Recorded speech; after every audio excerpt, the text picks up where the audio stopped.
दोस्तों, हमसे जुड़े रहने के लिए सब्सक्राइब करें हमारे चैनल को और हमारे नियमित अपडेट्स पाने के लिए प्रेस करें इस बेल बटन को, जिससे आपको हमारे सभी नियमित अपडेट्स मिलते रहें बिल्कुल मुफ्त में। जय माता दी दोस्तों, आपका हमारे चैनल में हार्दिक स्वागत है। आज हम आपको बताएंगे अपरा एकादशी के बारे में। इस बार 22 मई को अपरा एकादशी है और यह दिन माता लक्ष्मी की कृपा प्राप्ति के लिए बहुत ही अच्छा होता है, क्योंकि एकादशी का दिन भगवान विष्णु का होता है और माता लक्ष्मी की कृपा प्राप्त करने के लिए इस दिन बहुत ही अच्छे उपाय किए जा सकते हैं। तो आज हम आपको इसी बारे में बताएंगे। इसी प्रकार हम हर शुभ मुहूर्त पर उपाय बताते रहते हैं, जिनका आप भरपूर लाभ उठाया कीजिए। और अगर आपने सब्सक्राइब नहीं किया है तो तुरंत सब्सक्राइब कर लें और सब्सक्राइब बटन के पास बेल बटन दबाना ना भूलें, जिससे आपको सही समय पर जानकारी मिलती रहे, नियमित अपडेट्स मिलते रहें। अगर आपके जीवन में काफी प्रयास और कड़ी मेहनत के बाद भी सफलता नहीं मिल रही है तो एकादशी पर किए जाने वाले उपाय आपका भाग्य बदल सकते हैं। एकादशी के दिन भगवान विष्णु को प्रसन्न करने के लिए यदि कुछ उपाय किए जाएं तो उनके साथ साथ माता लक्ष्मी की भी कृपा मिलती है और उपाय करने वाले की इच्छा भी जरूर पूरी होती है। एकादशी पर उपाय करने से भाग्य तो बदलता ही है और साथ ही साथ स्थायी रूप से सुख समृद्धि और लक्ष्मी का वास भी होता है। अगर आप हर एकादशी पर इन उपाय को करके भरपूर लाभ उठाते हैं तो आपके घर में और आपके जीवन में सुख समृद्धि का वास होता ही है। तो सबसे पहला उपाय है, इस बार एकादशी अपरा एकादशी 22 मई को है, तो आपको तुलसी की 108 परिक्रमा करनी है और इस मंत्र को बोलते हुए करनी है, ओम नमो भगवते वासुदेवाय। इस मंत्र को बोलते हुए तुलसी की 108 परिक्रमा करें। अगर आपके घर के भी सभी सदस्य कर सकते हैं तो बहुत ही अच्छा है, नहीं तो आप भी कर सकते हैं। एकादशी पर तुलसी की 108 परिक्रमा करने से घर में सुख शांति बनी रहती है और संकट नहीं आता है। इसके साथ ही भगवान विष्णु की कृपा भी मिलती है, जिससे घर में धन और अन्न की कमी कभी नहीं होती है। अगर आप नियमित तौर पर एकादशी के दिन 108 परिक्रमा तुलसी की हमेशा करते हैं या करते थे तो आपके जीवन में कभी भी परेशानी नहीं हो सकती है।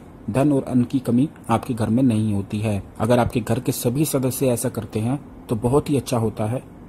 दूसरा उपाय है, अगर आपकी शादी में रुकावट आ रही है या आपके रिलेशनशिप अच्छे नहीं चल रहे हैं, लड़ाई झगड़े होते हैं या आपको दाम्पत्य सुख नहीं मिल रहा है, बात बात पर छोटी लड़ाइयाँ सबके जीवन में होती रहती हैं, तो आप एकादशी पर भगवान विष्णु को पीले फूल, पीले वस्त्र और पीली मिठाई अर्पित किया करें।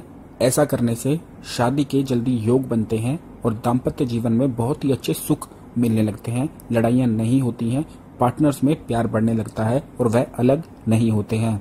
अगर आप नियमित तौर पर एकादशी पर ऐसा करते हैं, भगवान विष्णु को ये सब चीजें अर्पित करते हैं, तो आपका दाम्पत्य जीवन बहुत ही सुखी रहता है। भगवान विष्णु के साथ माता लक्ष्मी की कृपा भी मिलती है, जिससे आपकी आर्थिक समस्याएं भी ठीक होने लगती हैं।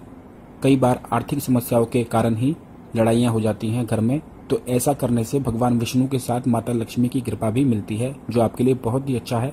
इसके साथ साथ आप एकादशी के दिन भगवान विष्णु को खीर का भोग जरूर लगाएं और ध्यान रखें, आपको खीर में तुलसी के 9 पत्ते डालने हैं। खीर बना लेने के बाद 9 पत्ते उस पर रखने हैं और फिर भगवान विष्णु को भोग लगाना है।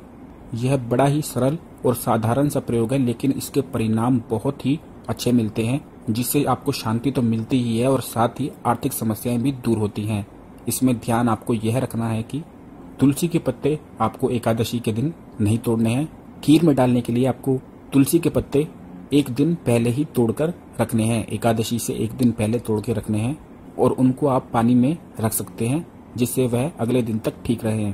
तो दोस्तों, बड़ा ही सरल सा उपाय है, एकादशी के दिन जरूर करें और अपने जीवन में आर्थिक समस्याओं को दूर करें। अगर आपके जीवन में बहुत ज्यादा कर्ज है और बहुत ज्यादा आर्थिक समस्याएं उत्पन्न होती हैं, बिल्कुल बहुत ज्यादा प्रयास करने के बाद भी आपका कर्ज ठीक नहीं होता है, कर्ज से मुक्ति नहीं मिलती है, तो दोस्तों आपके लिए बड़ा ही अच्छा उपाय है। इस उपाय को करने से आर्थिक समस्याएं किसी भी प्रकार की होती हैं वह दूर होती ही हैं, कर्ज से आपको मुक्ति भी मिलती है और यह उपाय तो सभी लोगों को करना भी चाहिए, क्योंकि इससे आर्थिक समस्याएं ठीक होती हैं। तो आपको करना यह है कि मोर का पंख आपको एकादशी के दिन किसी राधा कृष्ण के मंदिर में उनके मुकुट पर लगाना है। राधा कृष्ण साथ साथ मूर्ति होनी चाहिए उसके लिए। अगर आपके घर में भी राधा कृष्ण की मूर्ति है तो आप उनके मुकुट पर एक मोर का पंख एकादशी के दिन जरूर लगाएं, या फिर आप मंदिर में पंडित को भी बोल सकते हैं ऐसा करने के लिए, और आपको वह मोर का पंख 40 दिन बाद लेना है। अगर आप अपने घर में ही राधा कृष्ण की मूर्ति में ऐसा कर रहे हैं, मोर का पंख